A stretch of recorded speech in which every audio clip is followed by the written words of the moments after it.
آپ ہمارے چینل کو لائک، سبسکرائب اور شیئر ضرور کیجیے گا، بہت مہربانی ہوگی۔ اور تم اپنے پروردگار کی کون کون سی نعمت کو جھٹلاؤ گے؟ یہ اللہ تعالیٰ کی نعمت ہے۔ اللہ تعالیٰ نے ہر ایک چیز میں انسان کے لیے فائدہ رکھا ہے۔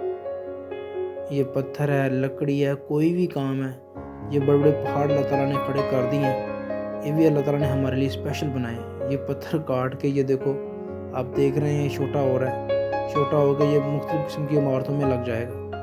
تو ایسا ہے، میرے اللہ تعالیٰ کی کون کون سی نعمت کو آپ جھٹلائیں گے؟